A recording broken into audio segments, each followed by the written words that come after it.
We're here in Monmouth Medical Center.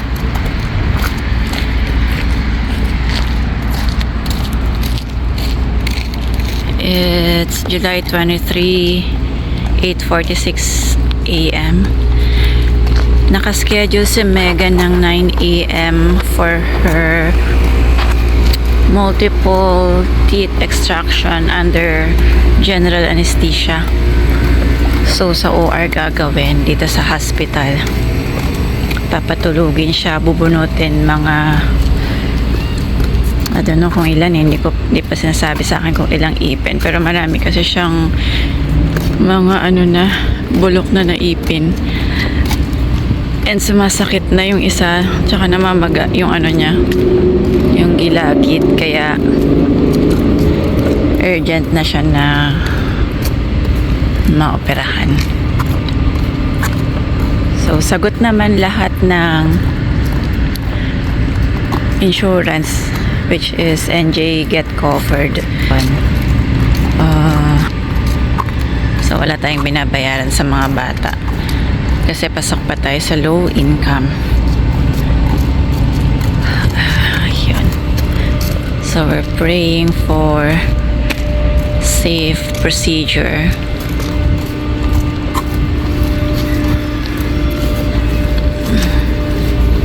Na-schedule to last week pa eh. Tinawagan lang kami kahapon. In-instructionan kami na 12 a.m. daw. And hindi na siya pwedeng kumain at uminom. Nagugutom na nga ngayon eh. Gusto nang kumain pero hindi na pwede. And yun.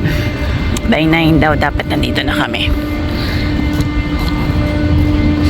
Balitaan ko kayo kung anong mangyayari.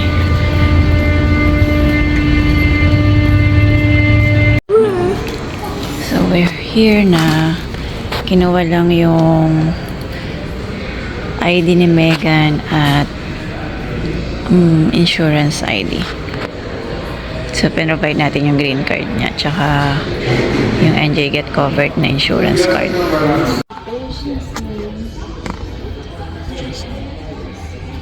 Megan? Megan. How are you, Megan, today? Good. Good? Good for you. Let me just update her name right here. Okay? Alright. Thank you for bringing this. Appreciate it.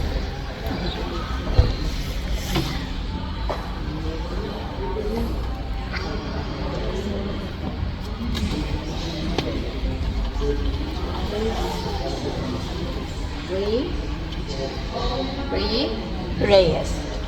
Reyes is what? The name or the last middle name? The last name is a middle name?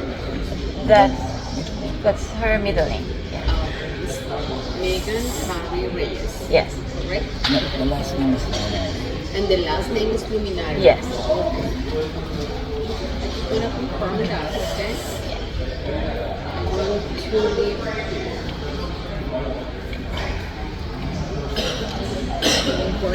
With the name of how it looks like. Okay? And that is Reyes. Yes. But they missed the S at the end, okay? Oh. I'm gonna leave like that. Okay. Go to do the changes. I'm going to give you strong to this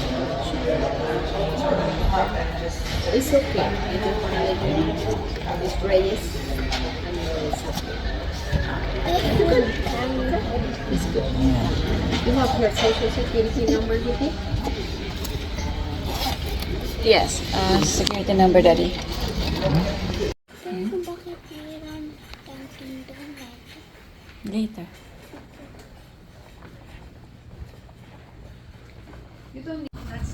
So, nag-fill out lang ng lahat ng information and then may see your tag. Meron si Megan ganito. Cold. Then we're just in the waiting area. Si Daddy at si Marco, dun lang sila sa lobby. Bawal si Marcos kasi pumasok. Why? Kasi bata pa siya. Ako din. Ay, ikaw kasi may procedure kasi ate wala. So, tinake yung kanyang weight and height. And then, Megan has new toy. Because she's very good and brave for her surgery. Megan is wearing her gown. Show me your socks. You also have a nice socks, right? Wow. Okay, are you ready? Let's go. Megan started to play her toy. It's matching game. You have to match the card.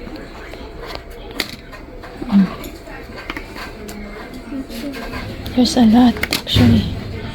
There's really a lot. It's really hard to play.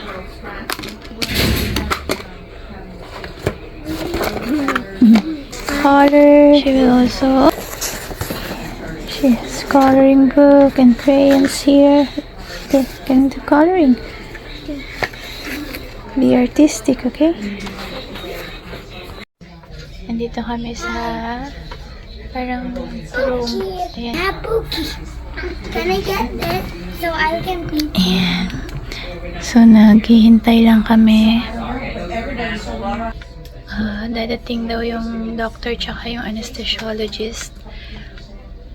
Naantok na ako kasi galing akong shift kagabi.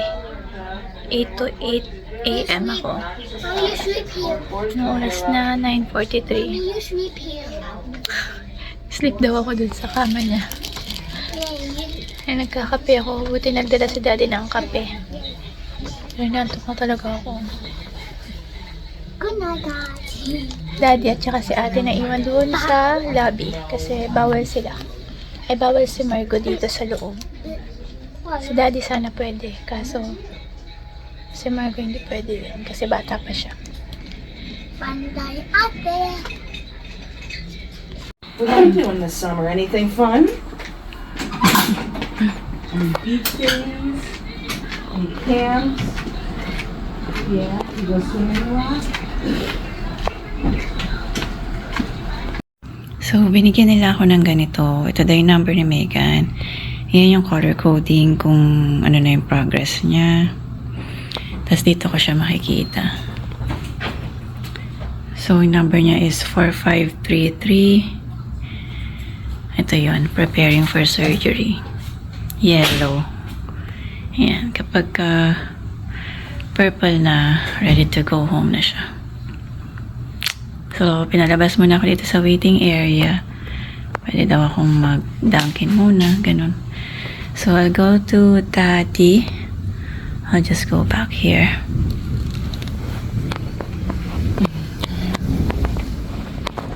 Ganun pala yun.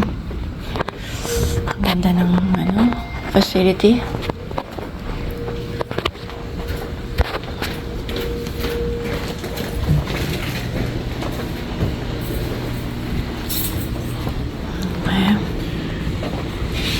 Walang signal dun sa loob. Kaya, hindi ko ma-message sila daddy. Amoy donut. Makakapasok kaya ako dito mamaya? Okay.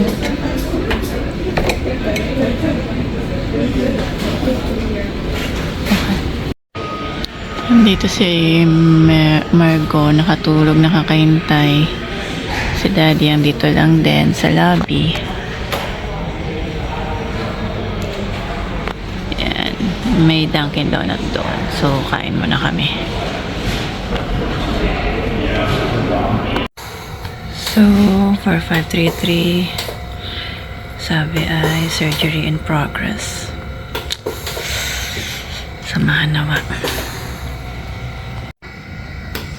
Ito na yung post-operative instruction. So, yan yung mga bawal at dapat gawin. So, kakalabas lang ni Doctor. 12:31 na tapos. So, ano siya?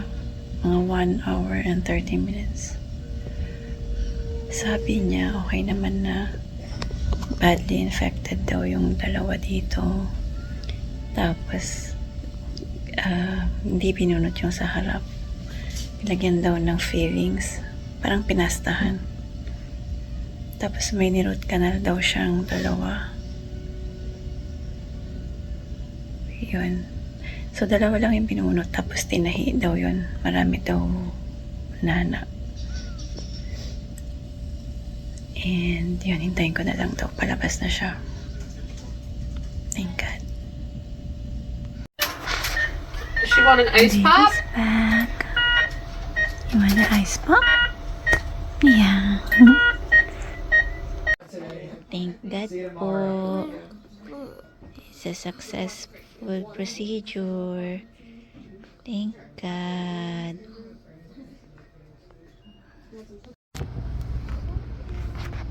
Bigyan mo nga si Meg. Megan, E. Wow. My God. Yes, my silver. Masakit? Hindi ba nagbibigay sa kanya doon? Masakit, ya? Oh, yes. Free nga lang ano. Mommy. Ano free naman pero free yung ano, bali. Kaya sinusolve.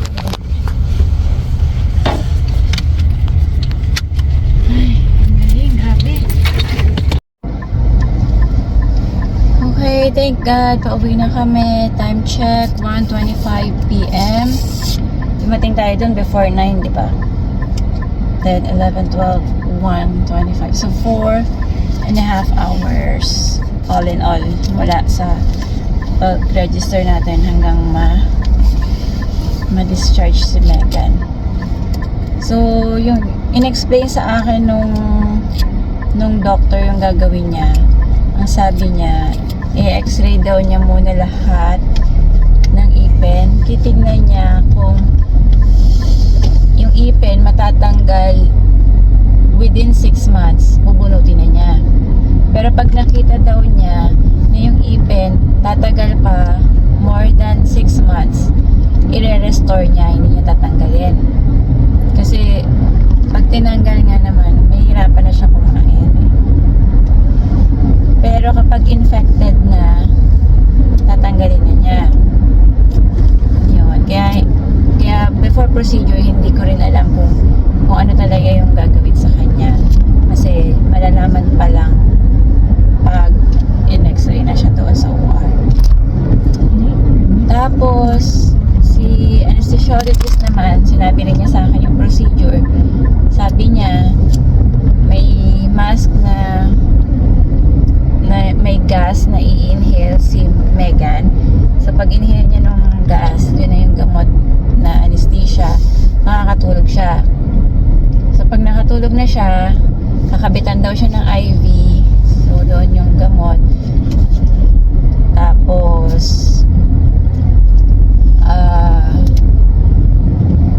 nilagyan siya ng tubo sa ilong. Anong tubo, Mommy? Parang hose siya papunta sa lungs niya. So, makakaramdam siya ng masakit daw sa lalamunan at saka pwedeng may dugo sa ilong na lalabas after ng procedure. Normal daw yon. Siguro kasi nga kapag naka-anesthesia para hindi pagka nahirapan siyang huminga, yun yung support. Usually daw yun sa bibig pinapadaan. Kaso dahil nga sa bibig yung procedure niya, kaya sa ilong pinadaan yung hose. Yung tube. And then, yun, pinapirma ako ng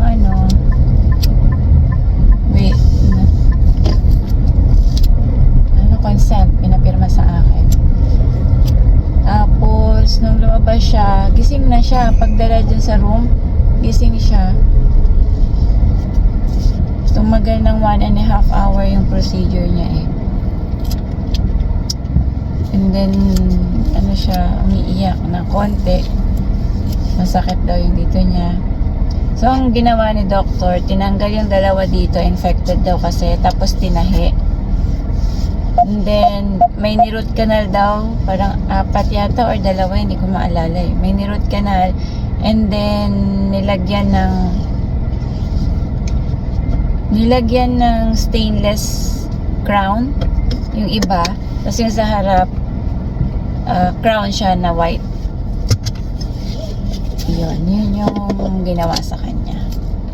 So maganda na yung ipin niya dito. Wala na makikita bulok, tsaka dito. Meron na siyang bungi. Yung tinanggal na yung dito niya kasi may tumutubo ng bago, tsaka yung dito niya infected na. Yung sa harap? Sa harap dito nga, Okay na. ni-restore. Color ano siya, crown siya. Oo. Oo. Paano yun? Matatanggal pa rin yan? Matatanggal siya pag tanggal na rin ng ipin. Yun. May natapon. Alin? Ay, okay na. Okay na. Yung ice pop. I-wipe mo na lang. Yan, we're home. Thank God po. Next naman si Margo. Nakita ko nga doon, Dad. Kaya siya doon ginawa. Kasi yung age is 4 to 6 doon daw. Kota ko eh. So, siguro kaya si Margo, hindi na siya doon. Doon na siya sa dentistry for children na gagawin yung kanya. Talaga. Kasi siguro yung age niya mas delikado. Kaya sa OR siya ginawa. Yun. So, babalik si Megan for check-up after 2 weeks. Paki-alarm mo, Daddy. Anong At araw? i-schedule mo nyo yun. Kasi after 2 weeks daw eh. And kapag ka may infection, pag nilagnat, or bleeding, na tuloy-tuloy, August 6. at saka suka ng suka na hindi tumitigil, nadali natin siya sa ER. Ano yung ER? Emergency room. Pero kapag ka-pain lang, papainumin natin siya ng Tylenol. At saka Motrin. Bawal yung ibuprofen. Pwede rin nga, salitan.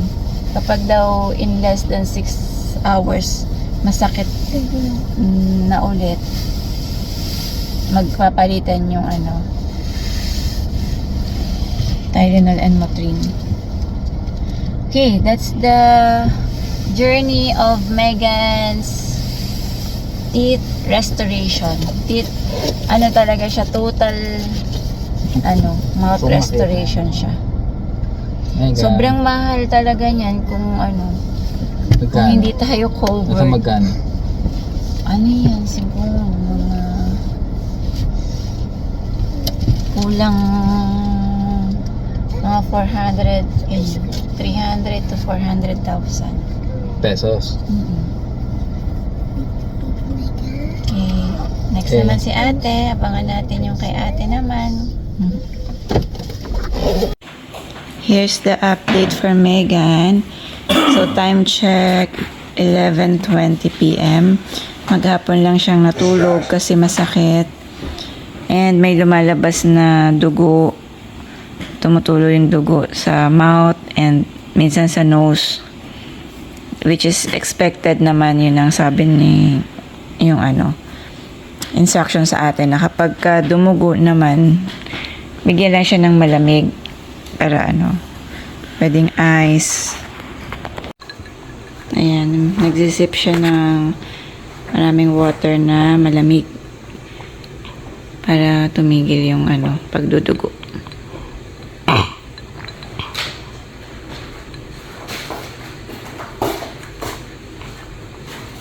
Show me your teeth, baby. Laki. Ayan yung kanyang teeth. Tapos may stainless sa bagang. Meron din yan sa taas. Bali, 1, 2, 3 stainless sa baba. 1, 2, 3, 4 na stainless sa taas. Tapos, 1, 2, 3, 4, 5, 6 na crown sa taas. 7, 8 sa baba. Ito, permanent na. 1, 2 permanent na. Ito hindi naman sira, kaya hindi naman ginalaw. Yay! It's okay. Ito lagi mo isa po. Kasi puro na kami stain ng dugo sa damit at unan. Kasi tumutulo. Yan, dapat pala may laging may pangsapo.